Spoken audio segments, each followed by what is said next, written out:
I think that we need to take care of the pedagogical revolution. Higher education is changing rapidly, but it's going to look a lot different than what we see currently.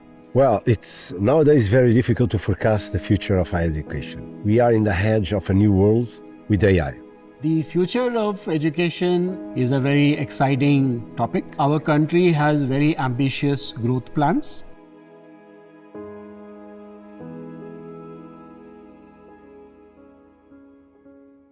Well, in 20 years, higher education, I think, will be shaped by technology with focus on more personalized learning, which means that individuals will always upskill through micro-credentials. They are interested in specific skills. And that's what will be the future, I believe. That's what we call long life learning. C'est cette idée de double compétence, une compétence historique de base fondamentale plus une compétence en management, c'est une idée qui va très largement continuer à prospérer. C'est une idée qui va prospérer dans cette idée aussi de formation tout au long de la vie. Les gens ont bien compris que par moment, il fallait faire soit une pause, soit arriver à insérer dans son planning de la formation au management, aux dernières techniques de management, avec les nouveaux outils d'IA, avec les nouvelles préoccupations climatiques, etc. Knowledge is becoming very open and easy to access, thanks to all your AI and availability of ChatGPT, etc. So everything a student learns in college is already available, and the teacher is no longer the only fountain of knowledge, or the curriculum is not the only place he gets that learning.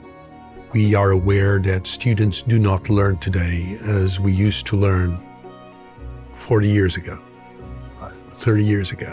Tout le monde comprend que très vite on a à manager des équipes, qu'il y a plein de gens qui ne font pas de management et de gestion dans leurs études, qui font des études de médecine, de santé, d'ingénierie, d'art, de design, de journalisme. La dimension gestion et management est extrêmement faible, voire inexistante. The main asset that they may take out of our education is their capacity to lead the change in society, so that society becomes this different thing in 10 years' time. So you have to be conscious of this responsibility that you have changing society, and you must be prepared to be part of that change. If ranking systems like Eduniversal and so many others have to evolve, they will have to keep reinventing even the categories in which they are doing their rankings. When I meet the other deans of the other schools of the university, I think the majority of them would like to have a kind of ranking where they could be placed as well as we are. So Eduniversal doing this for schools of law, engineering and others, which have a very important space within the higher education system, I think it's very, very relevant. And also in science. So those are very big institutions within the university, and they don't have this kind of ranking. Congratulations for the idea, and go ahead with all my support. Quelque chose de très important, c'est l'extension du système au-delà des seuls business schools, afin de désormais pouvoir labelliser les écoles de technologie généralistes, les écoles d'IT, d'intelligence artificielle, les écoles ou universités de droit, et puis les écoles d'art et de luxe. Alors le garde-fou avancé sera celui de conserver la même sélectivité et les mêmes critères qualité que pour les business schools. My name is Rishikesh Krishnan. I'm the director of the Indian Institute of Management here in Bangalore. I've been working at IIM Bangalore now for a long time. This is my 29th year at the institute. I did my undergraduate studies in physics. Then I slowly moved into management. So my father was an entrepreneur who started his own high-tech company, and for a few years I was working with him. But then I decided I wanted to pursue my own course, and that's why I went back to school. I did my PhD, and after completing that I joined this institute as a faculty member in 1996. Eduniversal can play a significant role in supporting the long-term growth journeys of institutions like ours. One thing it can certainly do is provide good feedback or good information on what are some of the emerging trends. They could give us some early warning signals or early identification of things we might be missing out. Je dirais qu'aujourd'hui, en 2025, on est à un moment charnière d'Eduniversal, optimiser la hiérarchisation, permettre à toutes les universités d'actualiser un peu aussi leurs informations et encore mieux référencer mondialement les sites internet institutionnels comme Eduniversal Ranking permet d'identifier les universités palmées. Yes, it's not easy because you will have a lot of certificates.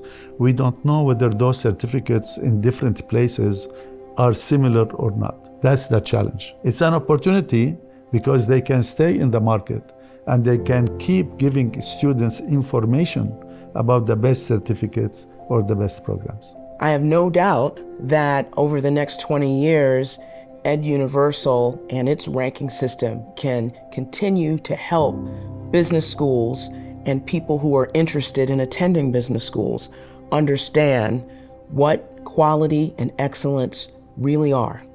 Agencies like Eduniversal and institutions like ours, if we can both be open and we can be sensitive to the changes happening around, then we'll both be able to mutually help each other and we will have a very synergistic relationship going forward. So universities are created to expand the frontier of knowledge. We have to keep teaching students, human beings, in order to understand what's going on. We realize that we have much more instruments to change the pedagogical system than we thought. We realize that the main obstacle is actually at the faculty level, at the instructor's level. But I also believe that no matter how we change the pedagogy, we need human contact. I think that education is ultimately a human interaction process.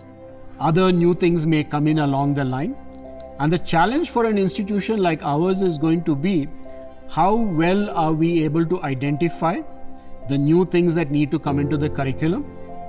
How quickly can we develop new courses and integrate this well into what we are already teaching? And how can we make our students ready for all the challenges that exist outside there in the world?